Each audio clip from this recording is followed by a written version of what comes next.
మీ business ఏదైనా మీ ఊర్లో promotion చేయాలంటే అది సుమన్ టీవీతోనే సాధ్యం. ఇప్పుడే సంప్రదించండి. జవహర్ లాల్ నెహ్రూ జర్నలిస్ట్ సొసైటీ ఆధ్వర్యంలో ఆనాడు డాక్టర్ వైఎస్ రాజశేఖర రెడ్డి గారు ఈ సమాజానికి పట్టిన రుగ్మతలను అనుభవిస్తున్న సమస్యలను పరిష్కరించే డాక్టర్లుగా జర్నలిస్టులను గుర్తించి సమాజానికి చికిత్స చేసే డాక్టర్లు అనారోగ్యానికి నిర్లక్ష్యానికి గురైతే అది సమాజానికి నష్టము అన్న ఆలోచనతో ఆనాడు జర్నలిస్ట్ మిత్రులందరికీ కూడా ఇంటి స్థలాలు కేటాయించాలని డాక్టర్ వైఎస్ రాజశేఖర రెడ్డి గారు శ్రీమతి సోనియా గాంధీ గారి నేతృత్వంలో నిర్ణయం తీసుకోవడం జరిగింది.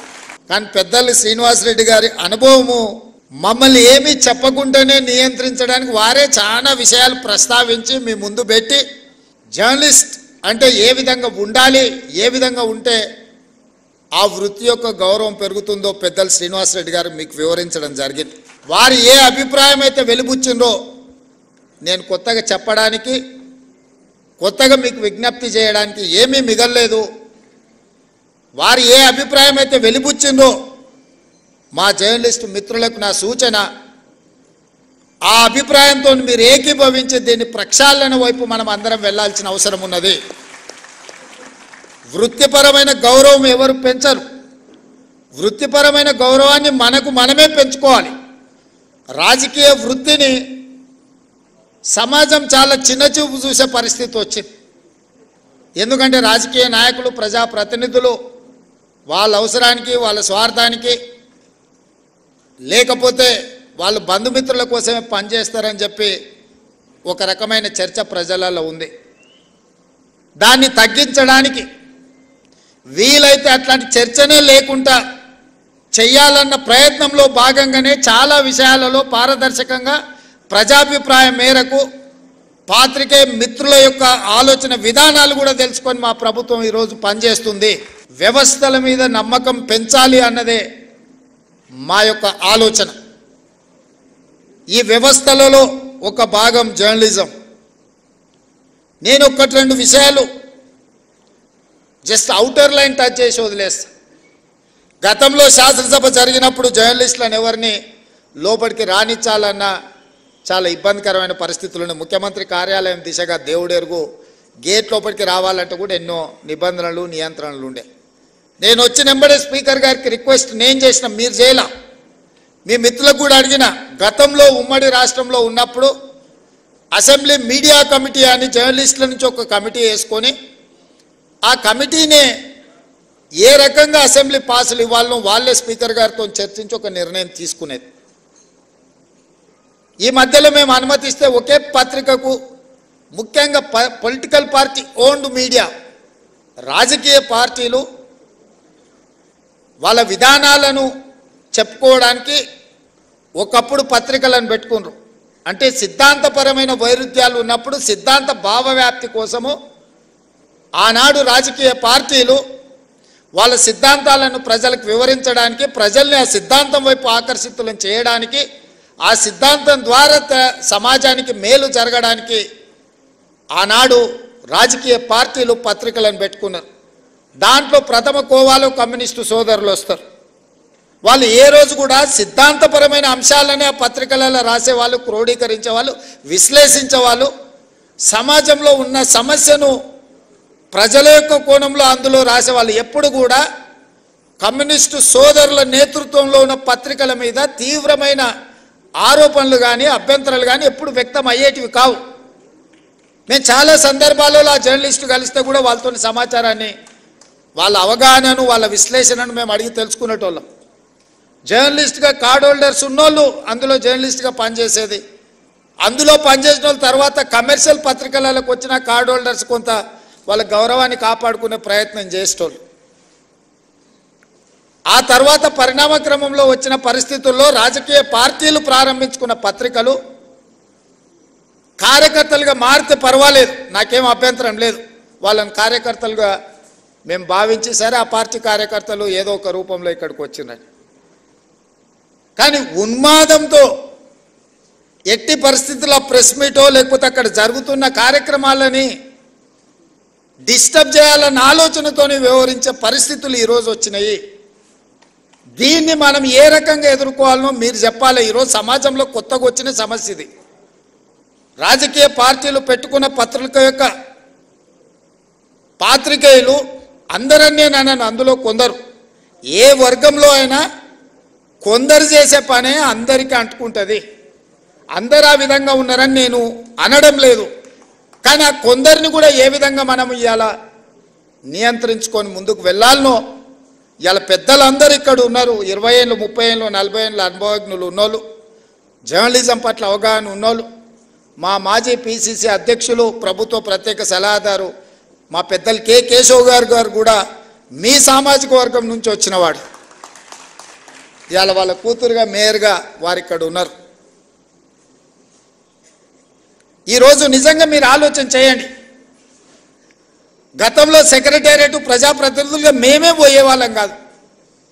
ఇవాళ సెక్రటేరియట్లో ముఖ్యమంత్రి కార్యాలయానికి జర్నలిస్టులు వచ్చి కూర్చొని, అది చిట్ చాట్ కావచ్చు, లేకపోతే ఇంకేదైనా విషయం కావచ్చు, లేదా పత్రికా సమావేశాలను కూడా సెక్రటేరియట్లో పెట్టి మిమ్మల్ని అందరినీ పిలిచి ప్రభుత్వం అధికారిక కార్యక్రమాలను అక్కడి నుంచి మీరు రాసే విధంగా ఈరోజు మా ప్రభుత్వంలో తీసుకొచ్చిన మార్పు, ఈ మార్పు మీకు చేరిందనే, ఈ మార్పును మీరు గుర్తించిందనే నేను భావిస్తున్నా. కానీ ఈ మార్పు సమాజానికి నష్టాన్ని, మా కష్టాన్ని తెచ్చేదిగా ఉండకూడదు. కొన్ని రాజకీయ పార్టీలకు సంబంధించిన పాత్రికేయ మిత్రులు, కొంతమంది మంత్రుల కార్యాలయాలు లేకపోతే ఇతర దగ్గర ఒకేసారిగా చాలామంది వచ్చి అక్కడ కూర్చొని అక్కడ ఉన్న జరగని వాటిని జరిగినట్టుగానో, లేకపోతే జరిగితే బాగుంటుందని కొంతమందిని పాసులు ఇచ్చి తీసుకొచ్చి లోపలికి తీసుకొచ్చి అనవసరమైన రాద్ధాంతాలను సృష్టించే ప్రయత్నాలు చేస్తున్నారు. మరి ఇట్లాంటి వాటిని ఎట్లా నియంత్రించాలనో మీరే నిర్ణయించి మీరే వాటిని ఏదో ఒక రకంగా ఒక కొలిక్కి పట్టుకురావాలి. అసెంబ్లీలో పాసులు ఇచ్చినా కూడా అవసరానికి మించి వాళ్ళే వచ్చి ప్రెస్ మీట్ పెడితే కూడా గుర్తింపు పొందిన జర్నలిస్టులకు కుర్చీ దొరకదు. వాడు యూట్యూబ్ అంటాడు, వాడు ఆ ట్యూబ్ అంటాడు, వాడు యూట్యూబ్ అంటాడు, వాడు వచ్చి మొదల సీట్లలో కూర్చుంటాడు. వాళ్ళు ఏం అడుగుతారో వాళ్ళకి మేము ఏం చెప్పాలో మాకు అర్థం కాదు. ఇది మాకే కాదు, మీకు కూడా. నాకు తెలిసి ఒకప్పుడు నేను చాలామంది జర్నలిస్ట్ మిత్రులు నాకు ఉన్నారు, సీనియర్ జర్నలిస్ట్ రాగానే లేచి కూర్చొచ్చి వీళ్ళు వెనక్కి పోయి కూర్చునేటోళ్ళు. మేము పత్రికా సమావేశం పెడితే కూడా ఒకవేళ డెస్క్ ఇన్ఛార్జీలు లేకపోతే మీ దాంట్లో సీనియర్ జర్నలిస్టులు వస్తే, వేరే సంస్థకు సంబంధించిన జర్నలిస్ట్ వస్తే కూడా లేచి జూనియర్స్ లేచి ముందు వరుస వాళ్ళకి ఇచ్చి వీళ్ళు వెనక్కి పోయేటోళ్ళు. ఇప్పుడు విపరీతం ఎట్లయిపోయిందని అంటే అసలు కంటే కొసరోళ్ళది ఎక్కువైపోయింది. ఎవరిది ఏ ట్యూబో తెలుస్తలేదు మాకు.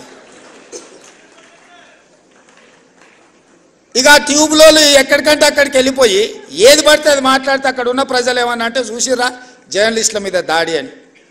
జర్నలిస్ట్ అనే పదానికి డెఫినేషన్ ఏందో మీరు డిసైడ్ చేయండి. మేము ఎవరిని జర్నలిస్ట్గా చూడాలో మీరు చెప్పండి. ఎవరు దోస్తే వాడు ట్యూబ్ పెట్టుకొని ఆ ట్యూబ్లో పెట్టుకొని వాడు మెడలో పట్టేసుకొని మెడలో ఇది కట్టుకొని వాడు నేను ట్యూబ్కో జర్నలిస్ట్ అని బయలుదేరితే వాళ్ళు వివరించే విధానాన్ని బట్టి ప్రజలు వివరిస్తారు. ఏది పడుతుంది మధ్యలోనే అడ్డం దొడ్డం మాట్లాడి ఏదైనా ఏమన్నా అంటే చూసిరా జర్నలిస్టుల మీద. సో ఈ విధానానికి ఎక్కడనో ఒక దగ్గర పులి స్టాప్ పెట్టాలి. దీన్ని ఆలోచన చేయాల్సింది మీరే. ఎందుకంటే ఇంతకంటే పెద్ద సందర్భం నాకు దొరకదు మీకు ప్రభుత్వం వైపు నుంచి కానీ ప్రజాప్రతినిధిగా మేము ఎదుర్కొంటున్న సమస్యల్ని మీ దృష్టికి తీసుకురావడానికి ఇంతకంటే మంచి అకేషన్ ఏమి ఉండదని నేను భావిస్తున్నా.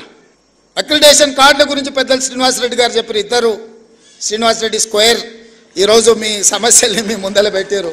నిజమైన జర్నలిస్టును ఒక్కరిని కూడా అగౌరవపరచాలన్న ఆలోచన కానీ, వాళ్ళకి అక్రిడేషన్ కార్డులు కానీ, ఆరోగ్య భద్రత కార్డు కానీ, ఇంటి పట్టాల విషయంలో కానీ మీకు ఎలాంటి నష్టం జరగకుండా చూసే బాధ్యత ఈ ప్రభుత్వం అని చెప్పి నేను మీకు మాట ఇస్తున్నా. కానీ అట్ ద సేమ్ టైం ఈ ప్రభుత్వం ఎదుర్కొంటున్న అనవసరమైన రాద్ధాంతాలను నియంత్రించాల్సిన బాధ్యత మీ మీద ఉన్నది. మీరు డిఫైన్ చేయండి ఎవరిని జర్నలిస్ట్గా మేము గుర్తించాలి, ఆ జర్నలిస్ట్కు ఉన్న ఎథికల్ లైన్ ఏంది, ఏ హద్దు దాటకుండా జర్నలిస్టు ఉండాలి, ఆ జర్నలిస్టు హద్దు దాటి వివరించినప్పుడు ఎదురుగున్నోడు క్షణికావేశానికి లోనైనప్పుడు జరిగే పరిస్థితులు ఎట్లా ఉంటాయి, వీటన్నిటిని కూడా మనము ఆలోచన చేసి ఒక పరిష్కారం చూపించుకోవాల్సిన బాధ్యత మన మీద ఉన్నది. నేను ఇంకొక మాట కూడా చెప్పదలుచుకున్నా. ఈరోజు సిద్ధాంతాలు రాసుకోవాల్సిన పత్రికలు ఇష్టారాజ్యంగా అసలు ఏ భాష వాడాలనో జర్నలిస్టులకు కూడా కొన్ని నిబంధనలు ఉన్నాయి కదా. అసెంబ్లీలో మేము ఏదైనా మాట్లాడితే రికార్డుల నుంచి తొలగించడమనో లేకపోతే ఈ భాషకు పద్ధతి లేదనో మనం పార్లమెంటరీ వ్యవస్థలో మనం అనుకుంటున్నాం కదా. మరి పత్రికలకు జర్నలిస్టులకు ఏ భాష రాయాలి, ఎలాంటి భాష వాడాలి, ఏ పదప్రయోగం హోదాని బట్టి రేవంత్ రెడ్డి మీకు నచ్చకపోవచ్చు యాజ్ ఎ ఇండివిజువల్, కానీ Revanth Reddy is Telangana chief minister. Telangana chief minister అనేది ఒక గౌరవప్రదమైన హోదా, ఒక జర్నలిస్ట్ అనేది ఒక గౌరవప్రదమైన హోదా. వ్యక్తితో నీకు నచ్చవచ్చు నచ్చకపోవచ్చు, ఆ హోదా మనమందరు ప్రజలందరూ కలిసి ఇస్తే వచ్చిన హోదా. ఆ హోదాని గౌరవించాల్సిన బాధ్యత ఆ పత్రికలకు కానీ, ఆ పత్రిక యజమానుల ముసుగుల్లో ఉన్న రాజకీయ పార్టీ నాయకులకు కానీ ఉండదా? వాళ్ళకి లేనప్పుడు మేమెందుకు పాటించాలనేది నా ప్రశ్న. వాళ్ళు ఆ బాధ్యతను మరిచి అసభ్యంగా వ్యవహరించి అసందర్భమైన అంశాలను ప్రస్తావిస్తే న్యాచురల్గా రియాక్షన్ ఉంటుంది. ఆ రియాక్షన్ని మొత్తం జర్నలిస్టులకు మీరు ఆపాదించుకోకండి. దయచేసి వేదిక మీద నుంచి మీడియా మిత్రులకు నా విజ్ఞప్తి ఒక్కటే, ప్రజల కోసం ప్రజల మధ్యలో ఉండి ప్రజా సమస్యల్ని వెలికితీసే జర్నలిస్టులు ఒక వర్గం అయితే, కేవలం రాజకీయ పార్టీ యజమానిని రక్షించడానికి ఆ యజమానికి మొత్తం వ్యవస్థను అప్పచెప్పడానికి ప్రయత్నం చేస్తున్న వాళ్ళు ఇంకొక కోవా. ఈ రెండింటిని మీరు విడదీయండి. ఈ రెండింటిని కలగాపులగం చేయడం ద్వారా నిజమైన జర్నలిస్టుకు నష్టం జరుగుద్ది. ఆ నష్టం జరగకుండా ఉండడానికి అవసరమైన ప్రణాళికలు మీరు సిద్ధం చేయండి అని చెప్పి నా వైపు నుంచి విజ్ఞప్తి. అసెంబ్లీలోకైనా లేకపోతే సెక్రటేరియట్లోకైనా ప్రభుత్వ కార్యాలయాల్లోకైనా మిమ్మల్ని అనుమతించడానికి ఎలాంటి అభ్యంతరం లేదు. దానికి సరైన కార్డు తీసుకోండి, సరైన విధానాన్ని తీసుకొని రండి. నేను మా మంత్రి గారికి సూచన చేస్తున్నా. నెక్స్ట్ స్టెప్ అదే. సెక్రటేరియట్కి ఎవరు రావాలి, ఎవరికి పాసులు ఇవ్వాలి, ఏ పత్రిక సర్క్యులేషన్ బట్టి ఎంతమందికి పాసులు ఇవ్వాలి. మీరు నిబంధన పెట్టుకోకపోతే పేపర్ మీద ఉండే పత్రికోడు కూడా 10 మాకు పాసులు కావాలంటారు, ఒత్తిడి తీసుకొస్తున్నారు. ప్రజలలో ఉండే పత్రికలకు పేపర్ మీద ఉండే పత్రికలకు ఉన్న తేడాను కూడా మీరే డిఫైన్ చేసుకోండి. అసెంబ్లీకి కూడా ఎంత సీనియర్ వాళ్ళు పార్లమెంట్లో, నేను అప్పుడు ఎంపీని కాదు కానీ ఎమ్మెల్సీగా ఎమ్మెల్యేగా పార్లమెంట్కి పోయినప్పుడు సీనియర్ జర్నలిస్టులు మన తెలుగు వాళ్ళు కూడా సెంట్రల్ హాల్కి వచ్చేది. సెంట్రల్ హాల్లో ఎమ్మెల్యేలు కూడా అనుమతి తీసుకోవాలంటే సపరేట్ పాస్ తీసుకొని పోవాల్సి వచ్చేది. ఎంపీలు ఎక్స్ఎంపీలు వాళ్ళకి మాత్రమే సెంట్రల్ మినిస్టర్స్కి అనుమతి ఉండే, స్టేట్ మినిస్టర్స్ కూడా పాస్ తీసుకొని పోవాలి. కానీ జర్నలిస్టులకు పర్మనెంట్ పాస్ ఉండేది సెంట్రల్ హాల్లో. నేను ఒకసారి అనుకున్న, ఒక జర్నలిస్ట్కు పాస్ ఇచ్చిన మాకెందుకు ఇయ్యారా అని. అంటే వాళ్ళు 20-25 ఇయర్స్ వాళ్ళు ఈ ప్రొఫెషన్లో ఉండరు, వాళ్ళు దీన్ని అగౌరవపరచరు, వాళ్ళు ఒక గౌరవప్రదంగా దీన్ని కాపాడతారు కాబట్టి వాళ్ళకి సెంట్రల్ హాల్కి అనుమతి ఇచ్చిందని ఆ రోజు చెప్పారు. అంటే జర్నలిస్టులకు పార్లమెంటరీ పార్టీ వ్యవస్థలో ఎంత ప్రాధాన్యత ఉండే దీన్ని బట్టి మీరు అర్థం చేసుకోండి. ఇవాళ అసెంబ్లీలో కానీ సెక్రటేరియట్లో కానీ ముఖ్యమంత్రి కార్యాలయంలో కూడా మిమ్మల్ని నియంత్రించాల్సిన అవసరం లేదు. మీరు ఆ సీనియారిటీని, ఆ ఎక్స్పీరియన్స్ను, ఆ పత్రికకు ఉన్న ప్రాధాన్యతను మీరు డిఫైన్ చేసుకోండి. చేసుకున్నప్పుడు మీరు వాకిన్ ముఖ్యమంత్రిని కలవడానికైనా, వాకిన్ ఎనీ అదర్ మినిస్టర్ని కలవడానికైనా అనుమతించడానికి మాకు ఎలాంటి అభ్యంతరం లేదు. On record of the record అనుకున్నప్పుడు మనం కొన్నిసార్లు కొన్ని పాత్రికా మిత్రులతో జనరల్ చిట్ చాట్ చేస్తాం. వాళ్ళు కొన్ని అవి ప్రస్తావించరు, అంటే డిఫర్ అయినా కూడా ప్రస్తావించరు. మనం ఆఫ్ ద రికార్డ్ అని ఏదైనా వాళ్ళతో షేర్ చేసుకుంటే జస్ట్ పరిస్థితులు మనం చర్చించుకున్నాం. నిజంగా ఆ జర్నలిస్టు ఒకవేళ ఇక్కడి నుంచి ఇంకొక దగ్గరికి మారినా పాతకాలం వాళ్ళు దాన్ని ఆ లైన్ పెట్టుకునేటోళ్ళు, ఆ థిన్ లైన్తోని వ్యవహారం చేసేవాళ్ళు. ఇప్పుడు అట్లా లేకుండా పోయింది. అనకున్నా అన్నరాను, లేకపోతే ఏదైనా జనరల్ చిట్ చాట్కి వస్తే నాకు ఒక బ్యాడ్ ఎక్స్పీరియన్స్ ఉంది. జనరల్ చిట్ చాట్ ఎప్పుడో గాంధీ భవన్లో వేస్తే ఎవరో జర్నలిస్టులే ఉన్నారు అందరు, మరి అది రికార్డ్ చేసుకొని బయటికి పోయారు అనెతికల్గా. మనం ఊరికే కూర్చున్నప్పుడు యథాలాపంగా మాట్లాడుతుంటాం మనం, అంటే భాషలో కానీ లేకపోతే భావంలో కానీ పెద్ద అటెన్షన్ డ్రా చేయమంతా మనమే ఫ్రెండ్స్ లాగా ఏదో నవ్వుకో. అది రికార్డ్ చేసుకెళ్ళి ఇవ్వడం అనేది అదేమన్నా భావ్యమా? దాంతోనే మీ ఎవరితోనైనా ఏమైనా మాట్లాడాలంటే ఉన్నంతసేపు జాగ్రత్తగా ఉండాల్సిన పరిస్థితి అట్లాంటి దాంట్లో వచ్చింది. మాకేం వేరే మిమ్మల్ని ఏదో దూరం పెట్టాలనో మీతో మాట్లాడొద్దని కాదు. ఎవరిని అకౌంటబుల్ ఫిక్స్ చేస్తాం నాకు తెలిసి ఎవరో కూడా, కానీ వాళ్ళని అన్నం అనుకో అది ఇంకొక చర్చకు దారితీస్తుంది. సో ఇట్లాంటివి అన్నిటిలో కూడా ఈరోజు సీనియర్స్ అందరు ఉన్నారు, సీనియర్స్ సిన్సియర్స్ కావాల్సిన వాళ్ళు అందరు ఉన్నారు. మీరు ఒక లైన్ పెట్టుకోండి. మీ ఆరోగ్య భద్రత కార్డు, మన ఢిల్లీ పోయినప్పుడు ఢిల్లీ హాస్పిటల్స్లో మేమేమో కార్డు అక్కడ ఉంది, మేమేమో ఢిల్లీలో ఉన్నాం, మాకు ఢిల్లీలో ఏదన్నా హెల్త్ ఇష్యూ వస్తే హాస్పిటల్కి పోలేకపోతున్నాం అన్నారు. ఇమ్మీడియట్గా రెసిడెంట్ కమిషనర్ పిలిచి ఢిల్లీ హాస్పిటల్లో కూడా వాళ్ళకి ఏం కావాలనో చేయండి, ఒకవేళ అక్కడ కాకపోతే సీఎం రిలీఫ్ ఫండ్ కానీ ఏం కావాలంటే వాళ్ళకి చేయాలని చెప్పేసి వచ్చింది. ఎందుకంటే మీ మేనేజ్మెంట్ ఇక్కడ ఉంది, మీ మేనేజ్మెంట్ తరఫున వాళ్ళు ఢిల్లీలో పనిచేస్తున్నారు. ఢిల్లీలో చిన్న చిన్న ఆరోగ్య సమస్యలు వస్తే హైదరాబాద్కి వచ్చి ట్రీట్మెంట్ చేయించుకుంటే అంతకంటే ఎక్కువ ఖర్చు అవుతుంది. అందుకోసం ఢిల్లీలో ఉండే అపోలోలో వాళ్ళకి ఏ విధంగా వైద్యాన్ని అందించాలో మాట్లాడి ఢిల్లీ అపోలోలో వాళ్ళకి ట్రీట్మెంట్ చేయడానికి అవసరమైన చర్యలు తీసుకోండి అని రెసిడెంట్ కమిషనర్ చెప్పొచ్చినండి. వాళ్ళు ఎప్పుడు ఏ ఇష్యూ వచ్చినా వాళ్ళని అడ్రస్ చేయండి, వాళ్ళకి కావాల్సిన సమస్యను పరిష్కరించండి. తెలంగాణ భవన్కి వస్తే వాళ్ళకి కూర్చోవడానికి కానీ మంచి చెడ్డకు ఒక మంచి ప్రాపర్ వాళ్ళకి ఇది ఇవ్వండి అని చెప్పి రెసిడెంట్ కమిషనర్ చెప్పొచ్చింది. నేను ఇక్కడున్న కమిషనర్ కూడా మీ సమస్యలు మా పెద్దలు మిత్రుడు శ్రీనివాసరెడ్డి గారికి నేను సూచన చేస్తున్నా. వీళ్ళ అక్రిడేషన్ కార్డులు కానీ భద్రత హెల్త్ ఇష్యూలో కానీ ఇట్లాంటి ఇష్యూస్ ఏమున్నా శాశ్వత పరిష్కారం ఒక గైడ్లైన్స్ పెద్దలు శ్రీనివాసరెడ్డి గారు చెప్పినట్టు చిన్న పత్రికలు, మధ్య తరహా పత్రికలు, పెద్ద పత్రికలు వీటిని ఏ విధంగా డిఫైన్ చేయాలి, గవర్నమెంట్ ఆఫ్ ఇండియా గైడ్లైన్స్ ఏంది, election commission of India guidelines ఏంది, పత్రికలు అంటే ఏంది, పొలిటికల్ పార్టీ ఓన్డ్ జర్నలిజం ఏంది, ఆ పత్రికలు ఏంది అనే దాంట్లో కూడా డెఫినేషన్స్ ఉన్నాయి. వాటి అన్నిటిని క్రోడీకరించి కొత్త విధి విధానాలను తయారు చేయండి. మీరు ఇచ్చిన విధి విధానాల మీద చర్చ చేసి క్యాబినెట్లో అప్రూవల్ ఇచ్చి దానికి చట్టబద్ధత కల్పించే బాధ్యత నాది.